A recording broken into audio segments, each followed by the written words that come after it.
Spotlight की अगली कड़ी में हम आपकी मुलाकात करवा रहे हैं कुमार राजेश जी से। कुमार राजेश जी, स्टूडियो में आने के लिए आपका बहुत बहुत स्वागत है। नमस्कार सर। कुमार राजेश जी के बारे में मैं बता दूं कि वो VEC एजू प्रोजेक्ट कंसल्टेंसी का काम कर रहे हैं। अब ये आज के दौर में जहाँ शिक्षा एक बहुत बड़ी देश के लिए चुनौती बन गई है और ख़ास तौर पर गुणवत्तापूर्ण शिक्षा जो है वो भारत के लिए एक बहुत बड़ी चुनौती है।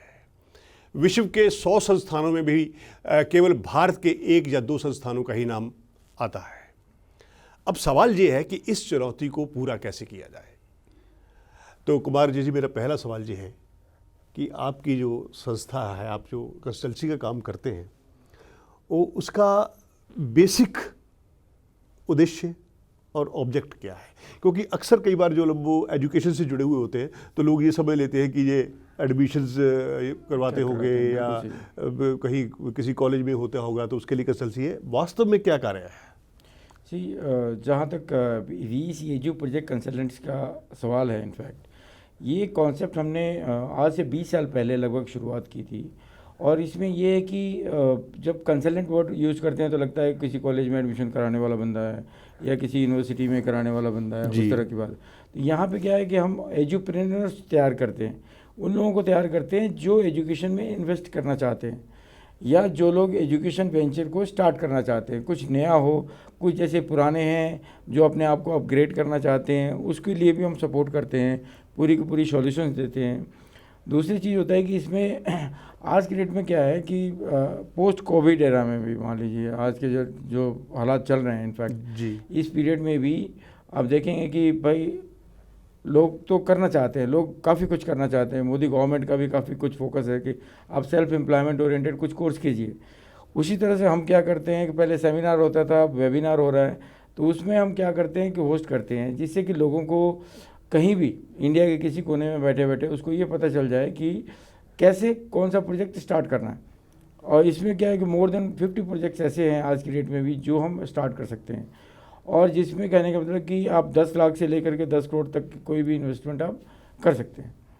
तो इसमें कस्टमाइज सॉल्यूशंस देते हैं। हम एक बार एनालिसिस करते हैं कि जो इन्वेस्टर है या जो एंटरप्रेन्योर है जो इसमें इन्वेस्ट करना चाहता है उसकी क्या बजट है, वो बजट हमें बताता है, उसी हिसाब से हम उसको अकॉर्डिंगली सॉल्यूशंस देते हैं, ना कि हम जनरल उसको बातें बताते हैं कि आप ये भी कर लो वो भी कर लो, उससे कोई पर्पस सॉल्व नहीं होता जी। तो जैसा उसका बजट होता है, जैसे रिसोर्सेज होते हैं, जैसे वो फीडबैक देता है, उसी हिसाब से हम बताते हैं कि भाई आप ये नहीं ये कीजिए, क्योंकि ये आज करेंगे तो इसके आने वाले 50 सालों तक, आने वाले अगले 25 सालों तक इसकी डिमांड बनी रहेगी, जिससे कि क्या होगा कि वो जो इन्वेस्ट करेगा उसको कुछ रेवेन्यू मिले। कोई भी प्राइवेट इन्वेस्टर जो आता है वो चैरिटी के लिए नहीं करता, सबको पता है। हालांकि एजुकेशन एक चैरिटेबल वेंचर है, इसमें ट्रस्ट, सोसाइटी, वो सारी चीज़ें आती है, बट स्टिल कोई इन्वेस्टर आता है तो उसका माइंड में रहता है कि कौन सा एजुकेशन का सेक्टर है जिसमें ज़्यादा से ज़्यादा हम रेवेन्यू मल्टीप्लाई कर सकें, या जिसमें ज़्यादा से ज़्यादा डिमांड है,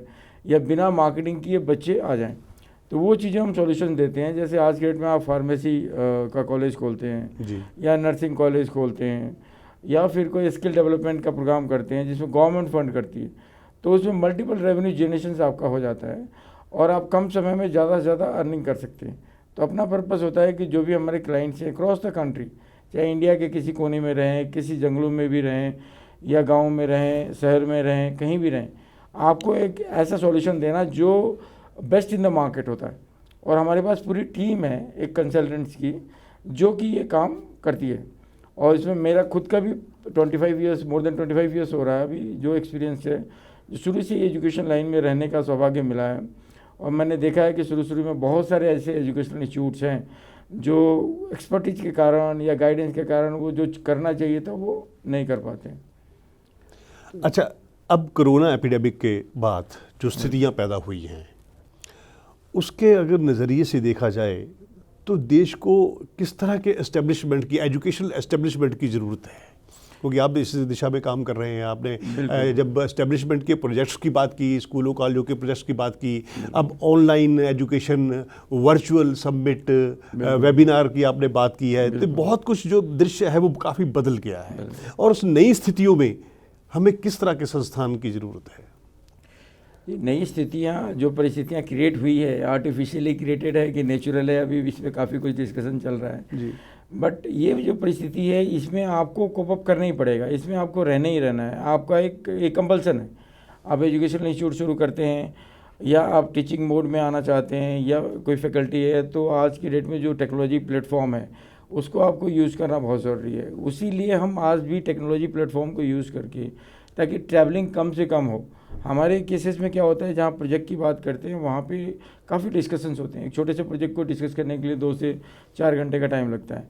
तो उस केस में क्या करते हैं कि आज टेक्नोलॉजी प्लेटफॉर्म जनरली जो लोग आजकल यूज़ कर रहे हैं, आजकल रेकमेंड तो नहीं करना चाहिए बट जूम का प्रयोग सबसे ज़्यादा हो रहा है, आज भी हो रहा है। हम उसका ऑल्टरनेटिव देख रहे हैं कि किससे कि चूँकि अब गवर्नमेंट ऑफ इंडिया ही नहीं चाह रही है कि हम जूम का प्रयोग करें और रिकमेंडेबल नहीं है, तो इसलिए दूसरा ऑल्टरनेटिव लेकर के जिससे कि हम लोगों को कन्विंस कर सके, बिना ट्रैवल किए भी सॉल्यूशन दे सके। तो इसलिए क्या है कि ऐसा हमने सिस्टम एक बना रखा है जिससे कि किसी को कोई तकलीफ नहीं हो, और दोनों ही सॉल्यूशंस ऑनलाइन ऑफलाइन हर तरह के सॉल्यूशंस हम प्रोवाइड करते हैं। जी, कुमार अजय जी ने बड़े ही अच्छे ढंग से देश की ज़रूरतों को बताया कि कोविड-19 के बाद हमें अपनी शिक्षण संस्थानों की परियोजनाओं के स्वरूप बदलना होगा, उन्हें एस्टेब्लिशमेंट के प्रोजेक्ट्स को नए सिरे से तैयार करना होगा।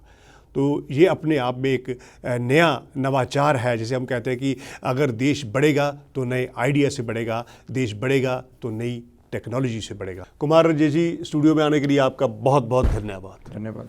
तो दर्शकों, अब समय हो गया है आपसे अलविदा लेने का।